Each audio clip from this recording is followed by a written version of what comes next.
And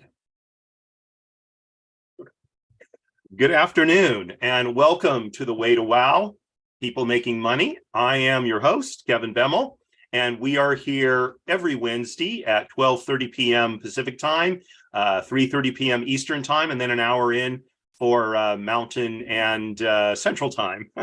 Think about that for a minute. I say the same thing every week, and yet, my tongue gets over my eye teeth. I can't see what I'm saying. So, yeah, that and $5 will get me coffee at Starbucks.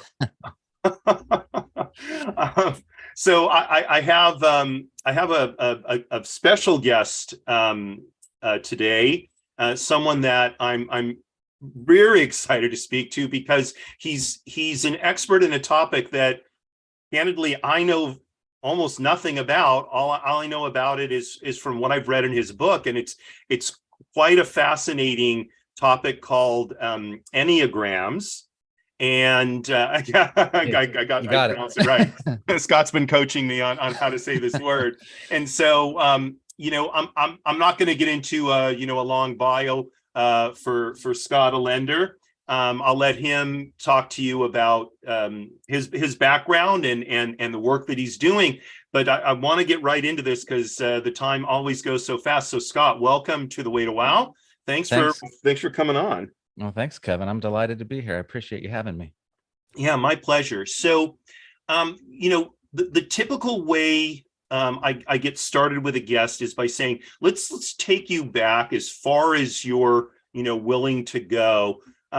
Many times I find that, like for me, when I was, 12 years old, I wasn't thinking, I'm going to do a talk show and I'm going to be in the real estate business and all of that. So would you share with us a little bit about the genesis of what you maybe thought you were going to be doing and then how you ended up being a writer and you're I don't know if you call it a coach, but someone who works with people with respect to Enneagrams and their personal development. Was that something you wanted to do ever since you were a kid, or how did that all come together? No, well, I was born at a very young age, and I figured with your eye tooth joke, I could start with mine as well. So absolutely, I love jokes that I could tell my daughter. So, well, no, so as a kid, I honestly, I didn't really have a clear picture. I don't think I was kind of, quite honestly, I graduated high school and then I spent, the next 4 years at a 2-year college. So I didn't really know what I wanted to do. But then I spent the next 2 years at a 4-year college. So it kind of evens out if you do the math. But at some point, I think at some point I really realized I was fascinated with just the human experience. Just really curious about how people operate, why we do the things that we do.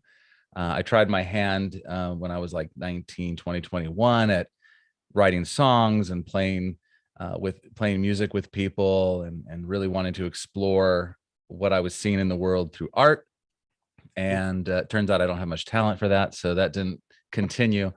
And then I was very fascinated with psychology. And so I thought that I would pursue psychology at university. But quite honestly, the place I was financially at the time, I thought I'm not going to be able to go all the way with this. And I don't want to only stop at a bachelor's in psychology. So I stumbled upon a business degree that had an emphasis in organizational psychology. So I thought, okay, my father at the time was pushing me towards business. I was resistant, but this combination of sort of industrial organizational psychology that would look at business through the lens of how people engage with one another, how they approach problem solving through a psychological lens, sort of the interpersonal dynamics, that really fascinated me. So I set off on that path and spent years doing that, working in HR, working in business. And along the way, I became particularly interested in working with leaders, quickly, observing how much impact, influence, and responsibility that leaders really have to care for the people that are in their command, to influence the world in a positive way, to solve complex problems and challenges, and certainly not in isolation, but they they shoulder an important responsibility. So I started working more intentionally with leaders, doing leadership development programs and these kinds of things. And along the way, as part of my offering for leaders, I started pursuing various psychometrics, got certified in Myers-Briggs as a personality system, got certified in a system called Hogan. And then I started doing emotional intelligence coaching. So got certified in a process that I use and reference in the book and kind of framed the book around. In parallel, about a decade ago or so, I started looking into the Enneagram, and it felt like for a while, no matter where I turned, somebody was asking me my Enneagram type. And I was like, I better have an answer to this at some point. So I started digging in, and I really took a long time to figure it out. And what's really interesting about the Enneagram is that whereas other tools focus largely maybe on what you prefer in terms of like your preferred learning style, or how you prefer to maybe renew your energy or organize your time, or other tools might look at how other people are likely to experience you. The Enneagram is less concerned with that and gets underneath all of those behaviors and focuses on why do you do the things that you do. So that really kind of got me intrigued, because going back to my earlier description of my journey, the why that people do the things that they do and why don't they do the things that they do really fascinated me. So I started exploring the Enneagram. Didn't really do a deep dive until much later, when I started recognizing um, some things in my life, like struggling to connect with my own emotional experience and really being able to name what it is I feel, and seeing ways that, and I write about it in the book. I had a pretty disruptive experience where my body kind of alerted me to kind of years of repressed emotions, and it kind of started all coming out in very unproductive ways. And so I then took a deep dive into it for a personal journey, and I spent the last 10 years really digging in. Mhm. Got certified as well, but that was like a prolonged 2-year process, very intensive. And about 2 or 3 years ago, I was kind of reflecting on my emotional intelligence coaching practice.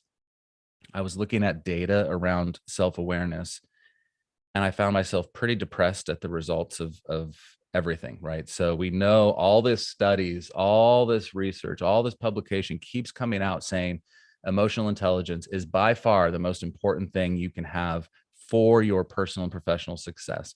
70 to 75% of the reason a leader will succeed or fail is directly attributed to emotional intelligence measures. And yet, the cornerstone of emotional intelligence, self-awareness, is lacking. And I don't think that's a big surprise when you look at the world that we're fundamentally lacking in awareness. And I read some research that suggested only 13 to 15% of people are truly self-aware, and that the more self-aware somebody thinks they are, the opposite is likely to be true. Mhm. So I'm thinking, we know all the measures of emotional intelligence, or most of them. We have very capable people and academics and coaches that are working with people to try to develop this thing called emotional intelligence. And yet, when you measure it, the most important feature of it is awareness. It's not there. And so I had this moment where I'm thinking, I think the same was true for my story.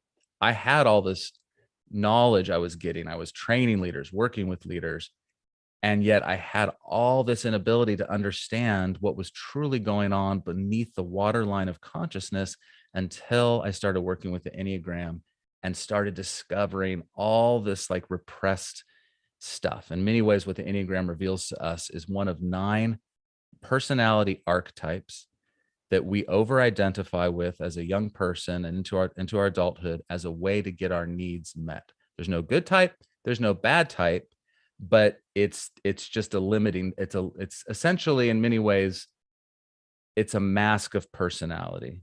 And I started doing all this work personally and said, how do I merge these two things together? I think that if we could help people who are on the journey to procuring greater levels of emotional intelligence, if we could help them get beneath the waterline of consciousness like I did, Mhm. then I think we could get somewhere. And that's where I set off to write the book. So I have several questions that I want to touch base on. So um, the first two are, um, for we hear this term emotional intelligence Yeah. all the time. Yeah. And so if you wouldn't mind giving us your definition of what emotional intelligence really is, Yeah. I think that would be very useful. And then the other of this two questions is, why do you think we're so we'll call it self-unaware Mm. at Yeah. a time because like this whole sort of awareness movement has been going on at least since the 70s, it seems to me, right? I mean, we Yeah. talk about the 60s, but I think the 60s really happened in the 70s in my experience. I'm old enough to have lived through both. So anyway, I'm curious to hear your thoughts on both of those. Yeah. So we'll start with the first one. Emotional intelligence is generally defined as, how aware you are of yourself, how adept you are at managing yourself, and how aware you are of the people in your lives and managing those relationships. And when you zoom in, you see things like empathy and self-regulation and these kinds of things. And those are all fair and all true. And I'm really glad you asked this question because I explore this in the book as well, is I think that's an incomplete picture of emotional intelligence. And so I think emotional intelligence also includes awareness of what's going on in our bodies and awareness of what's going on in the quality of our thoughts or our metacognition. And part of what the Enneagram actually brings together for us is of the 9 archetypes, you can break them down into 3 triads known as body types, heart types, and head types. And these types tend to identify more. So the body types tend to identify a lot with physical sensations and tactile kind of relationship to the world. Feeling types or heart types tend to really want to feel something when they show up to life, and they want to express themselves and connect relationally. And head types have a proclivity to want to analyze and make sense of things and become certain about the things in which they don't understand.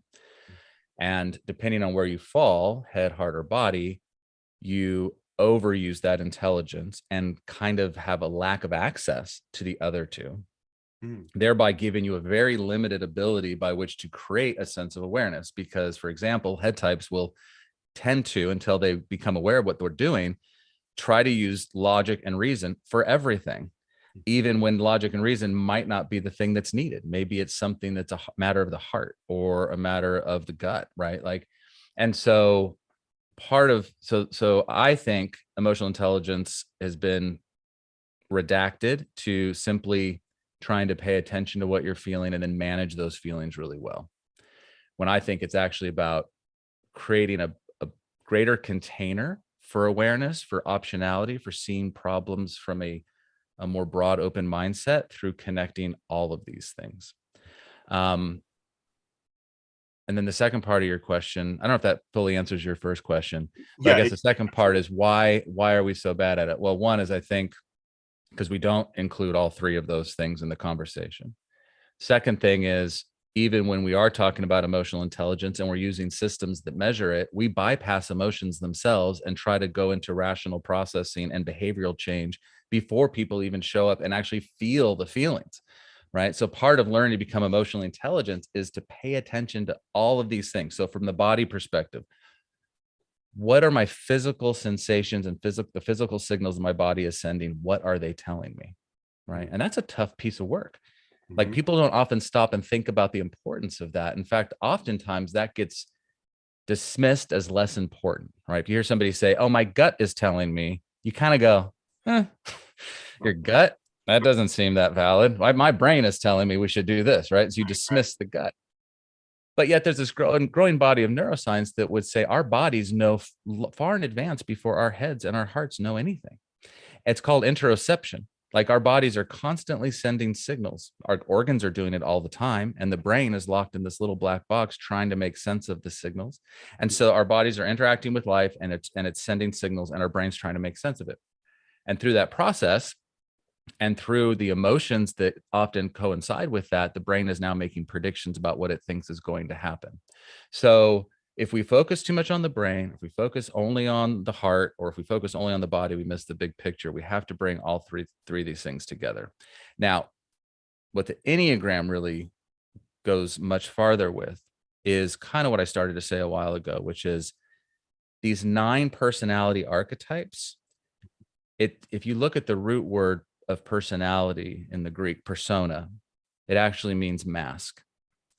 And so what we approach personality with in the Enneagram system is one of 9 masks that we wear.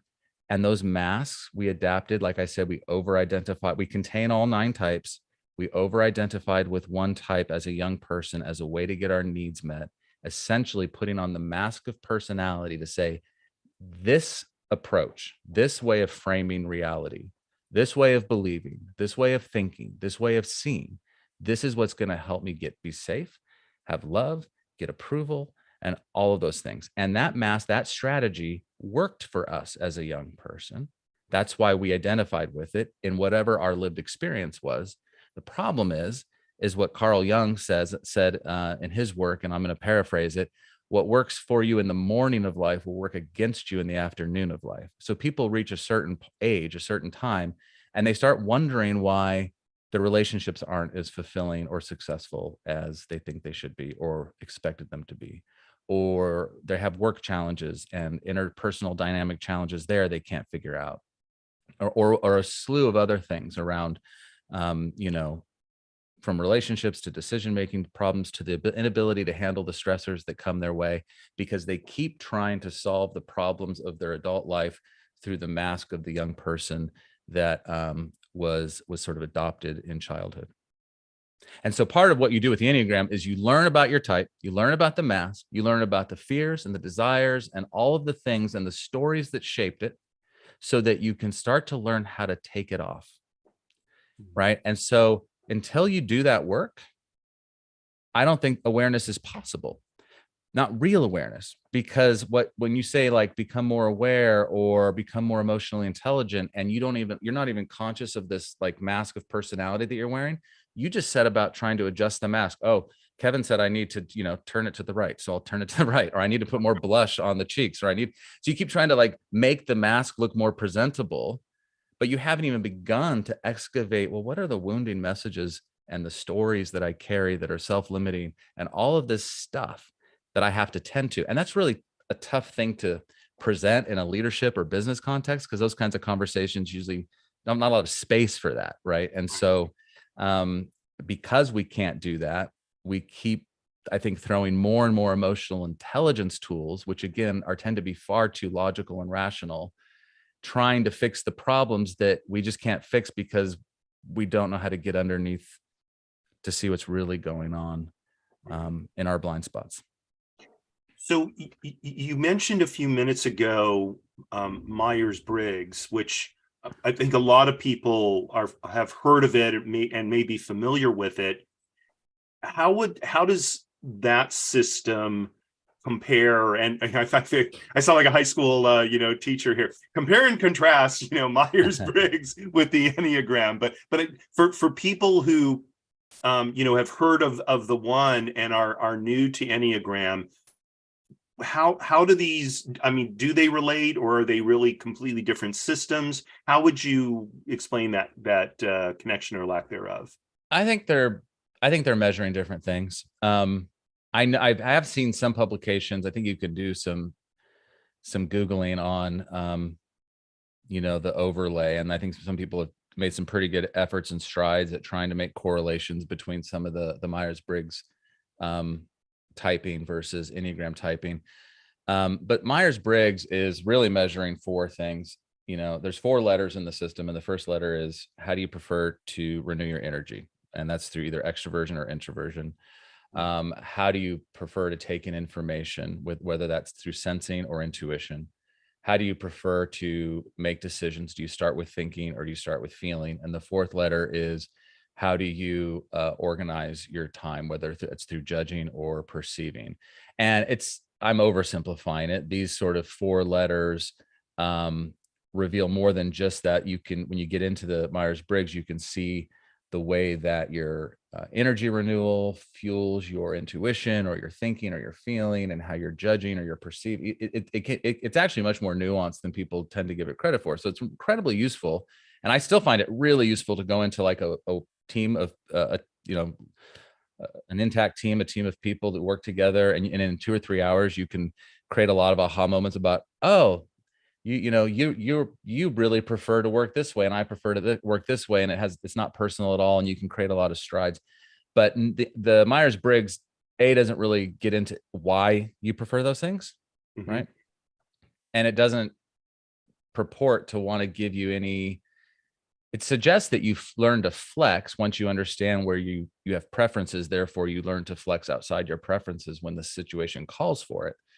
But it doesn't really give you the how to do that. And so I think with the Enneagram, again, it's not really about even what I prefer, although preferences will align with motivations. It's really about trying to understand the unconscious motivations that fuel so much of these preferences, that fuel how I tend to show up to my relationships, that, the core fear of my type that I might not even recognize was even there until I discovered it. And so it's just a much more complex system. You can learn the it doesn't take a lot to learn the basics of the Enneagram, but the Enneagram is pretty complex. But again, that's kind of why I like it, because I think people are complex, and any system that's too simplistic to try to describe the human condition, it has pretty short shelf life in its efficacy, right? Yeah, I agree. So this is a good. I'm going to show people your book. I was fortunate enough to get an advance copy because I think it was released yesterday. Yeah, it's in the world now. And it's I mean I assume it's available on Amazon and all this. Amazon, Target, pretty much any online resource that you like. You can find it there. Yeah. Okay. And this is the book, The Enneagram of Emotional Intelligence. And the subtitle is A Journey to Personal Professional Success. So, and I've been reading the book, and, one of the first things, you go through in the book is figuring out which of the 9 Enneagrams, you think you fit into. And I mean, I read through them, and then I read through them again, right? Yeah. And I found myself, struggling against a process of saying, I want to be this one, but I think I'm really this one. Yeah. And so how do we engage? And this is a really overused word, so pardon me, but how do we engage authentically in discovering, what our shall we call it our key Enneagram is? Or I've referred to as our core type. Key is perfectly a good word for that as well. Well, there are resources out there that go into much more depth. If you like to nerd out on information like me, there's a book by Beatrice Chestnut, and it was her academy that I got my certification. She wrote the complete Enneagram, and it gets into the 27 personality types, because there's actually 3 different versions of each of the 9 types called subtypes. And believe me, I'm not even going to try to talk about that right now, but but it's like a textbook. So you have to really like the textbook approach. She's got another book that she wrote with her partner, Eronio Pais, and I'm trying to remember, the Enneagram Guide to Waking Up. And that goes into a lot more detail. There's also 2 Enneagram tests that I really trust. It's through CP Enneagram Academy, cpenneagramacademy.com. You can get a test link. You have to pay for it. And IEQ9. Those are 2 tests that I really trust to give you accurate information. No test can be 100% sure, because it doesn't know if you answered honestly or if you were drunk when you took it, and it has no idea. So, but if you my own heart, if you get a quiet space, get into the test, answers honestly, to your point, not answer in a way that you want to be, but in a way that you truly are. It'll give you a pretty accurate result and much more information than my book, because I didn't have space to really go into major depth of the description. So I try to use it as a refresher for people who had heard about it, and yet give enough information for people who are novice to understand basically what we're talking about, and then kind of get into the crux of the rest of the book. Yeah, I fall into that novice category. Yeah. Right. So, and hopefully we can follow up after the show, and I'll get those links from you for those 2 tests. Sure. I can put them in the show notes. So for people who want to do that, like me, Yeah. we'll be able to just link right there after watching the show. So we figure out our core Enneagram, Yeah. okay, and then what do we do with that information? Yeah. I It's a mean, great that's question. probably a huge question, but Yeah, it is a huge question, because many people, probably most people, kind of go, okay, that's interesting, and then sort of move on, and that's fine. Um, and then there's people like me that want to do the work of transformation, because when I recognized that the way I see the world is legitimate, but it's incredibly limiting. There are at least 8 other vantage points from which to perceive reality, and I'm only looking at it from one. I kind of felt gypped. I was like, I yeah. I want to see, I want a wider lens, a wider field of possibility. And so the Enneagram, when you work with it, it does. And I included in the back of the book some growth suggestions, right? And because this is probably getting a little too academic for this conversation, but each Enneagram type, for example, has what's known as Enneagram wings, and that's the number to the left and the right of your core type. So I identify as a 3. So the number to the right of my type is 2, and the number left is 4. So those are wings, and there's work to be done. Once I learned enough about my 3 type and what motivates it, and then you start learning to observe your automatic reactive tendencies that your type kind of tells you to do without really much conscious thought. You realize how much your type has kind of lulled you to sleep, and you kind of want to, again, it's that essence behind the mask, as you start to realize the mask has lulled you into a sleep state. Once you do enough work in learning and observing your own type, then there's things like the wings, and then there's other stuff that I won't try to describe now, that give you resources to start to move beyond the vantage point of your type. So you'll always be your core type, Mhm. but when you do the work, you won't, over time, you won't automatically just see, think, and feel and respond from your core type. And then there's other things, that are separate from the Enneagram that I always encourage people to do. Going back to my earlier comments around, we have to learn to pay attention to what our bodies are telling us. Mhm. There's things you can do that improve interoceptive sensitivity. Things like, I try to do a daily body scan. Do you ever do those where you sort of, whether it helps, it's really useful when you first wake up, but I try to do like a 10-minute breathing meditation. I usually use like an app that's like a guided meditation, helping me focus on the breath, which is really, really good for raising awareness. But incorporating a body scan where you start directing energy, like just start paying attention. I close my eyes after I've done my breathing, and I direct focus to the top of my head. What's going on at the top of my head? I feel anything there? If I do, I don't try to change it. I just notice it.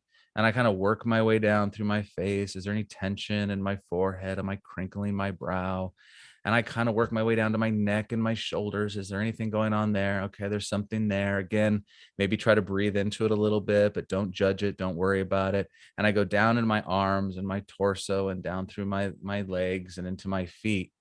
And there's research that suggests that a daily practice of that kind of body scan really increases your interoceptive sensitivity, which helps you kind of be able to be more conscious of what your body is telling you and learn to separate physical feeling from emotion. And that becomes really important.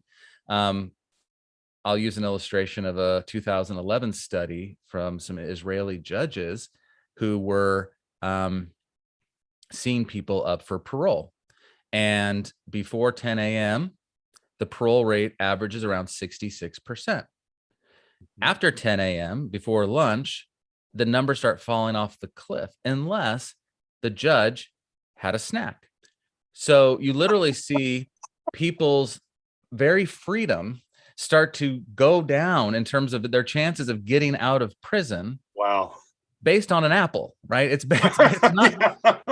not a good thing. No. And it's an illustration of how, if we're not sensitive and attuned to our physical feeling, we can conflate that with emotion. I'm sure those judges thought they were making sensible, logical decisions, Right. completely out of touch with the fact that their body was just under resourced and they needed something to eat, right? And when you start doing the body scan, and there's some other things I suggest in the book that improve that, you start to be able to pay more attention to what your body needs to be fully metabolized and resourced for what it needs.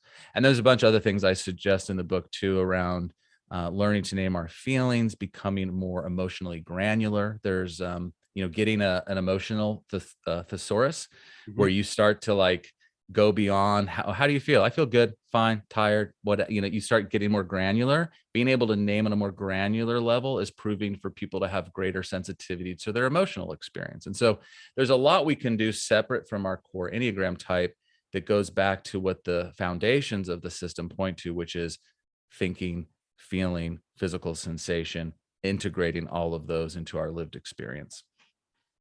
So, as you're talking about these various processes, it reminds me of different times in my own life.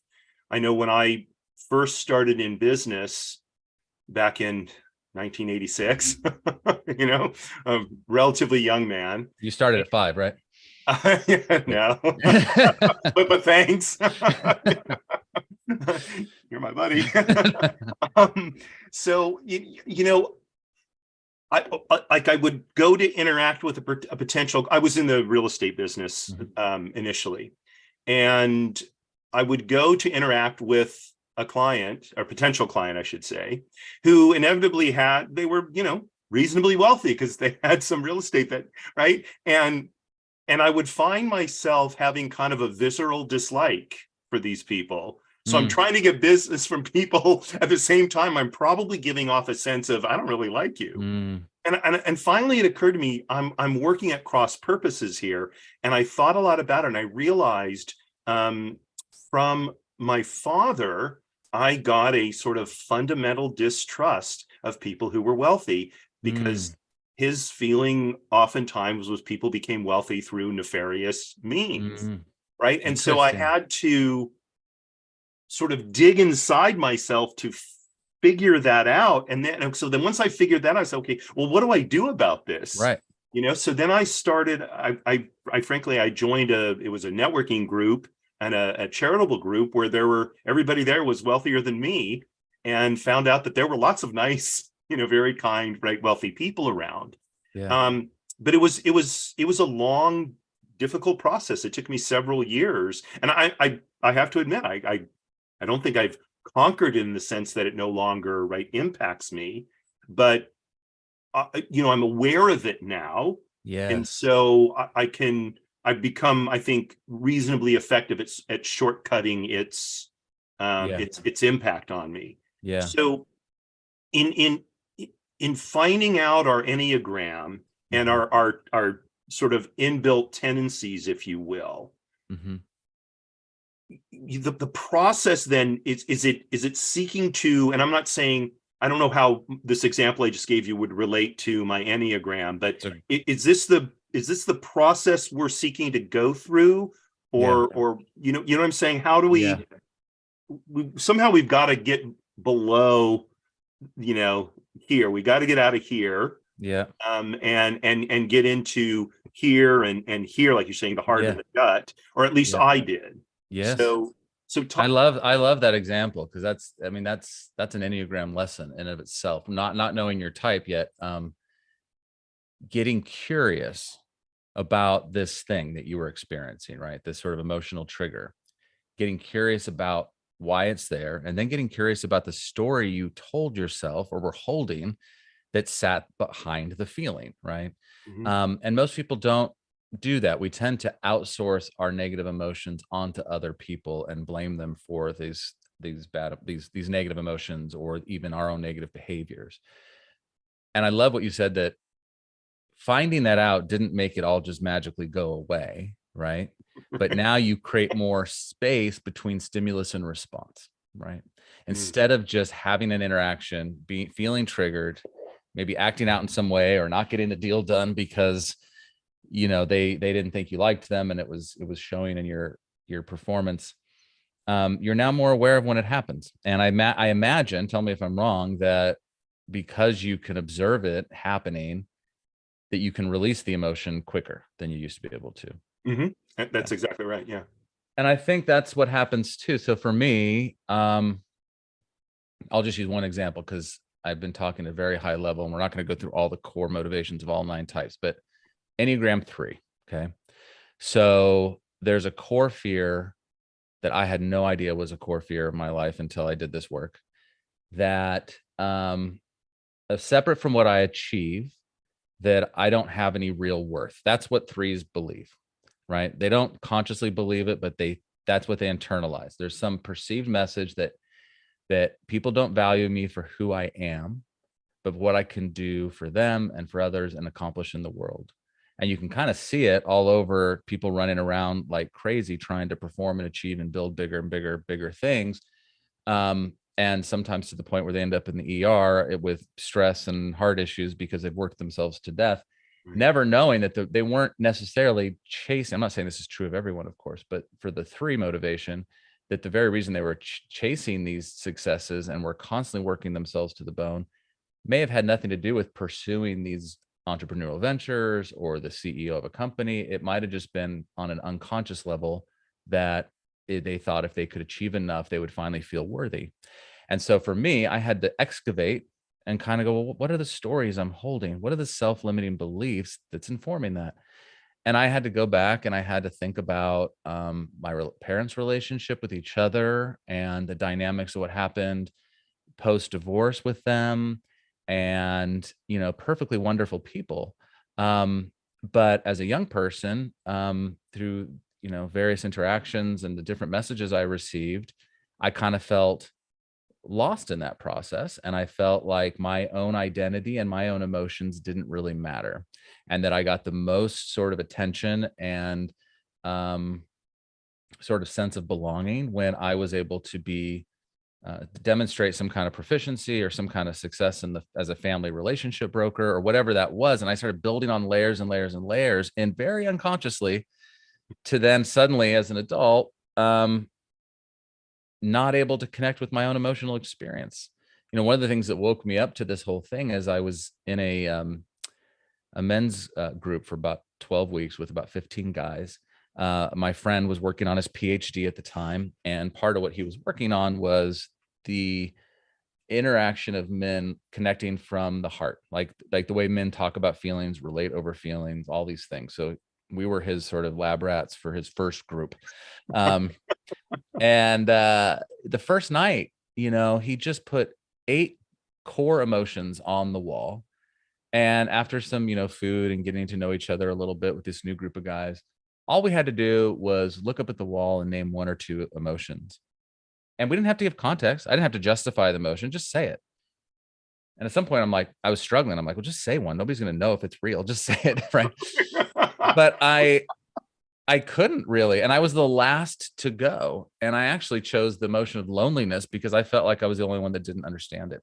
And so I had to start going underneath and underneath and underneath to go, because I carry a story that my own feelings don't really matter. And so it's been an ongoing process from my Enneagram journey to start to learn to pay attention to my feelings. And that's been hard. It's been hard. And it's been hard to connect with feelings that aren't comfortable.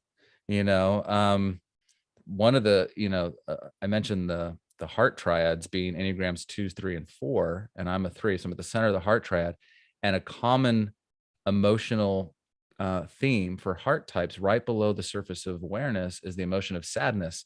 So part of getting connected to your own emotions is to get connected to sadness. And that's not fun. And it's easy to want to put that away and say, you know what? Ignorance was bliss. I don't want to do this anymore. Right. Like, that was fine. But I've learned to do that. And, even recently I was noticing that I was able to access a couple of, tears in some sweet, not traumatic moments with my family. And I had never been able to do that before. And it's actually quite a beautiful thing. Yeah. And so for each Enneagram type, they've got the similar thing to do, right? It's finding out the core fear that's driving the motivation, and then learning to pay attention to when it surfaces, and then starting getting with compassionate curiosity, start to excavate and question the story. What's the story you're holding? Is that story objectively true? If not, how can you start to release the story? So one of the things, gosh, I've got so many questions now. So in my work as a military chaplain, one of the things that and as I'm not sure if you've been in the military, but as you might imagine, the military has a very strong culture. Mhm. And so everybody who comes into it brings whatever they've got, but now you're in this culture. And of course, one of the factors of the culture is you got to meet the mission. And if Mm, something is stopping you from meeting the mission, go back to rule one, meet the mission, mm, right? Um, and so I was on deployment in 2011 when the reactor in Japan melted down, and we were the first major ship on the scene. I was on a U.S. aircraft carrier, and because of the radiation, most of the crew had to stay within the hull of the ship because we weren't sure if we were going to get, irradiated, basically. And I started getting this flow of sailors coming to my office, and basically they're saying to me, chaps, I feel sad and I have no idea mm, why, right? mm, And I mean, if they had thought about it, we would see pictures of houses floating by, literally, mm, right? mm. And it doesn't take too much imagination to know that there's probably dead bodies in the houses, right? And so I found myself having to explain to them, feeling sadness is not bad. Sadness is as much a part of life as happiness is. And indeed, happiness has no meaning if its counterpart, sadness, isn't experienced as well, Yeah. right? Because to a large extent, I think we feel things in counterpoint. We know we're happy because, in part, we're not sad, Yeah. right? But it was a heavy lift for a lot. And look, it's like a floating college dormitory, right? 90% of the people on the ship are under 24 years old. Yeah. It was a heavy lift, I think, for these young people to come to terms with those kind of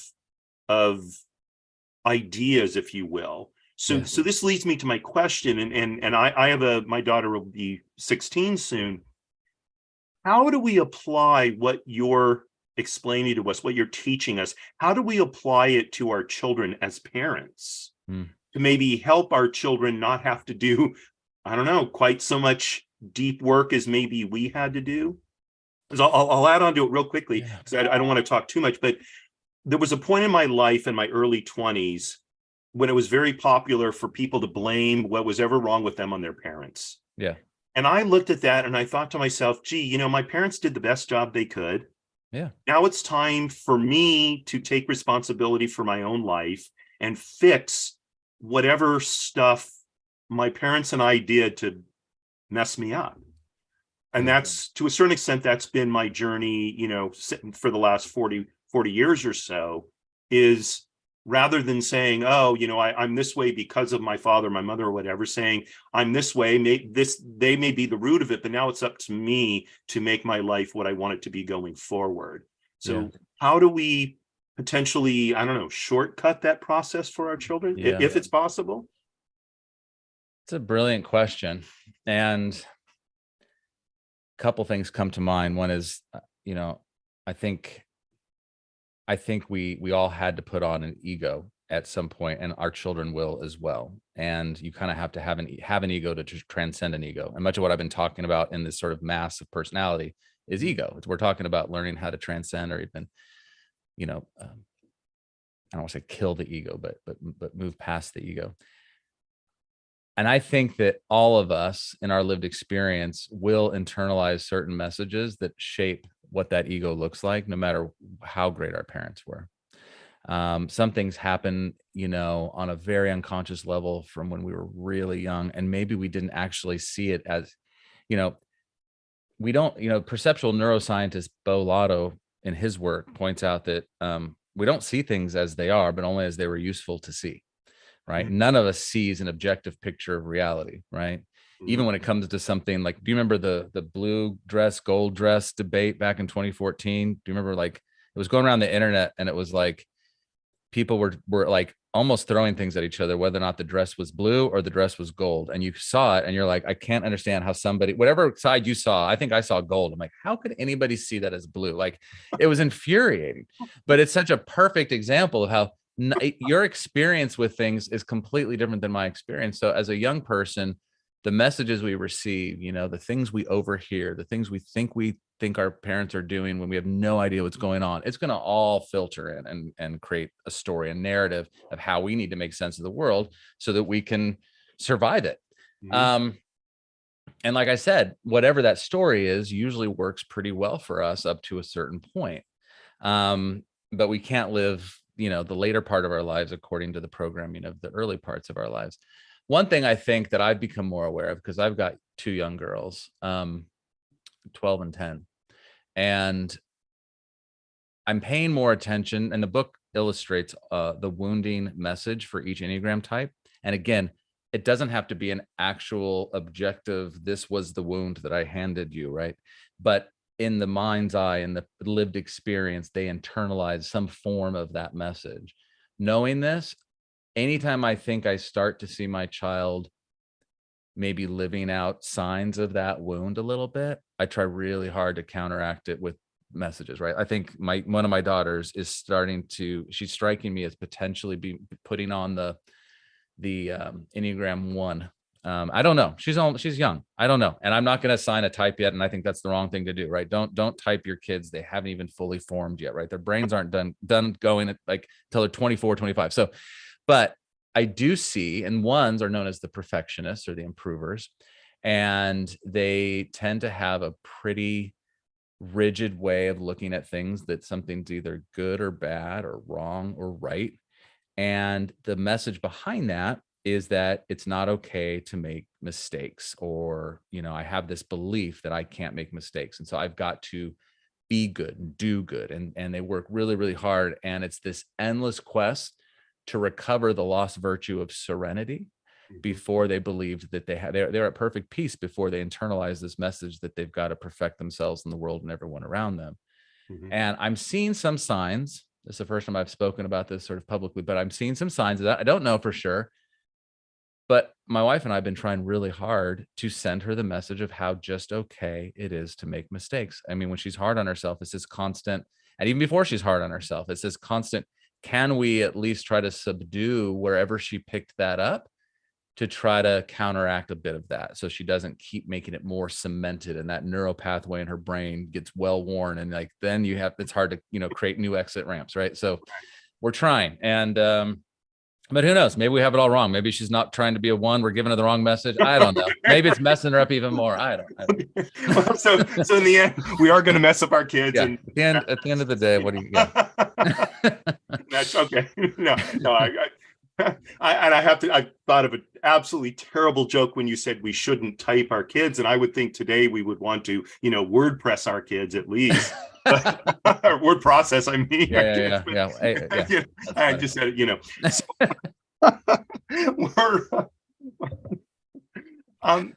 So I'm going to go in a slightly different direction now, and part of it is because you reminded me about something that was in your book about that you were in this men's group. Mhm. And I was talking to a psychologist friend of mine sometime in the last week or two, and he was saying to me he thought that um, in some ways men sort of were dealt the better hand by the feminist movement, in the sense that um, it's become much more acceptable for men to get in touch with how they feel, with their emotions, to express them, to speak with, a vocabulary that certainly when I was, a boy,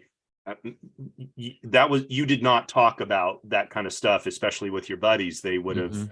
that Yeah, you had been teased to death, right? So yeah. I'm wondering, how does that strike you? Are you seeing that? Because I have another friend who specializes in basically helping men heal from trauma in their lives and sort of break through barriers that were caused by that trauma. The trauma isn't necessarily like being sexually assaulted or something like that, but we all have our traumas, and some are more impactful than others. So I'm curious to hear your thoughts on that, because I think it's an important topic.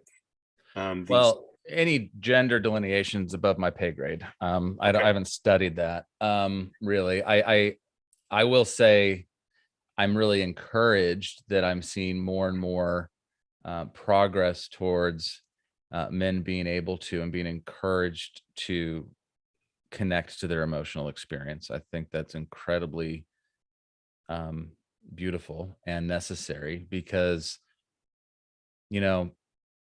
those emotions are in there and they're coming with us no matter what. And when people can, like we talked about a while ago, when people can name what they're feeling, understand what they're feeling, that allows them to metabolize what they're feeling and actually re-engage the prefrontal cortex and be able to make rational decisions that the moment calls for, because they didn't push the emotion away. They actually really deeply connected to it and allowed themselves to feel it. And I think, when you see some really bad decisions in the world, or things people have done they really regret, it's because they bypass the emotion, and by trying to bypass it, the emotion becomes all consuming and comes out in different ways, right? It comes out as rage, or some kind of, overtly directed, externally directed hostility, or, oppression of groups. So like you see all this stuff, and I know there's other things in their belief systems and cultural, there's stuff in there that informs a lot of what we do. But we could make huge changes in the world. Everybody could, if we just took the time to feel what we're feeling. I don't know where and why that the message early in our cultures would say that feeling a feeling is some kind of weakness, like that. Connecting to our vulnerability is one of the greatest strengths we could have.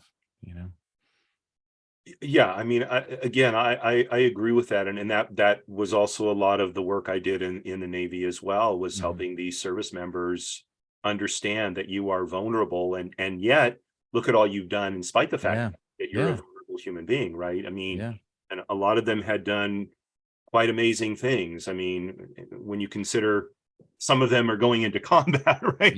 Where you're facing a real existential threat. And when you look at corporate America, and you see there's research that shows that leaders that can connect to and show an appropriate amount of vulnerability are more effective. They become stronger leaders than when they were trying to push that away and just be strong, like sort of present strong. In fact, I was just talking about that on my show yesterday, when I was talking about some of the exercising courage in being a leader in business. And my point was, a lot of times the courage is the courage to say, I'm wrong, I made a mistake, I'm a human being just like you are. And I found more often than not, people respect leaders more for being able to be open and vulnerable like that than sort of, I don't know, I'm gold always. It's too. And the team opens up more. Like there's studies around leaders who, and you don't do this start of every meeting, of course, but leaders who share a slightly embarrassing story or a thing where they made a mistake. It relaxes everybody. Everybody gets more honest and more innovative and creative, and all the things that follow just because of that level of vulnerability. Yeah. So I one last question, because we're almost at the end of our hour. I wanted to go back to this idea of following our gut, because I know I went through a time in my business when every decision had to be logical up in my head, and then one day I came to the realization that every time I made one of those situations, I would get like a massive stomach ache. Almost like, and then I said, you got to get back in touch with your gut feeling about these things, because sometimes it appeared that it was right. And so how do we, you had a word for following our gut. I don't recall what it is. But like connecting, like through the interoceptive process, connecting to what's happening. Right. So how do we become more interoceptive? Would that be the right way to explain it? Yeah. I mean, I think again, I go back to, you can even research developing interoceptive sensitivity, the body scan. I talk about in the book. These all seem like silly things by themselves, but when you put them together, they actually work.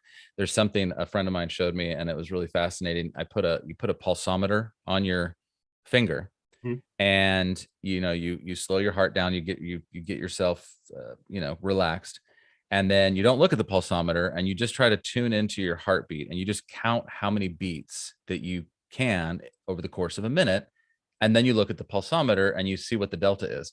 And if it's really close, that's showing you've got really high interoceptive sensitivity, and therefore you will be better able to pay attention to what's going on in the body and the gut. If it's way off, then you keep practicing, keep doing it over time, and that and the body scan and some other stuff, um, as a way to improve our awareness of what our bodies are telling us. Um, that's the biggest sort of like tips and tricks I have for that. And then I think some of it's just stopping and before we take a decision, and examining what are my physical needs. Questioning, am I properly resourced right now? Like, did I sleep well last night? Have I been exercising? Like, what's going on, right? And taking that into account, and then moving up to the heart and going, what am I really feeling right now? Can I name my feelings? And then what am I believing about this? We didn't talk much about metacognition, but we're the only creatures that can like think about our thoughts, like step back and go, what am I thinking and what's the beliefs behind it? Am I the beliefs that I'm holding right now about this situation? What's informing that? What data is informing that? And by just asking ourselves about the body and the heart and the head will really help bring the whole picture into alignment before we take important decisions. And usually you'll feel much more relaxed and about it, whatever you're doing, much more confident about it if you're going through those processes. And this kind of a follow-up to that.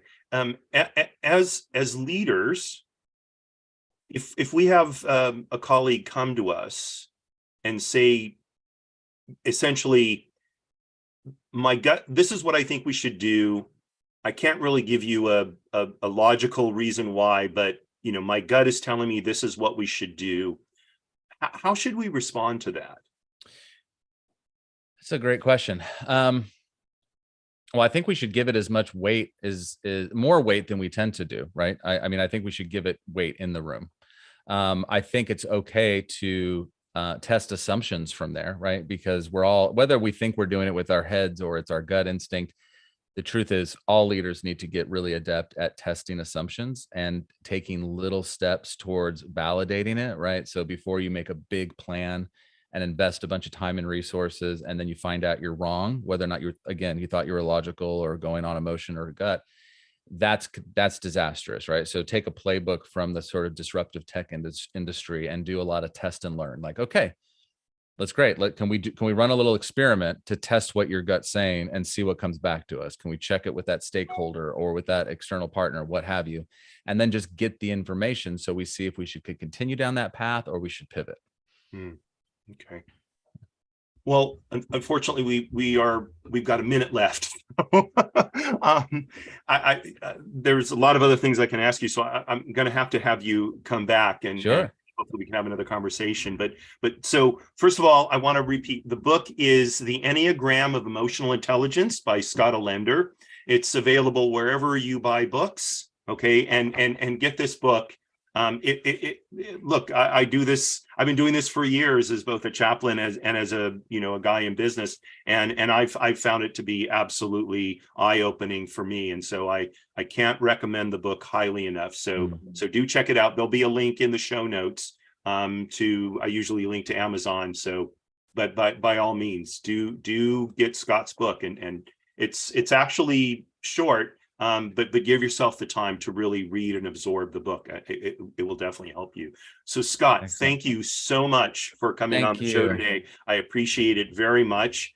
I just want to remind everybody that we are here every Wednesday, 12:30 p.m. Pacific time, 3:30 p.m. Eastern time, again, an hour in for Mountain and Central. And we're talking to people like Scott, who can help us advance our professional lives, and typically will also have an impact on our personal lives as well. So I invite you to join me every Wednesday and also to go to our YouTube channel where we have, I guess we're getting on close to a couple of hundred shows now in our backlog of people with ideas that you can use to move your success forward. So thank you all very much for joining us. Scott, thanks again. Thanks, And Kevin. look It was a forward pleasure. to seeing you. Oh, one last thing. The Way to Wow business lessons from the military is every Tuesday. It's moved to 11 a.m. Pacific time, 2 p.m. Eastern time. It's a half an hour later now. I had to make that shift in time, but hopefully you'll still be able to join me. And that wishing you a wonderful rest of the afternoon and looking forward to seeing you next week. Thanks so much.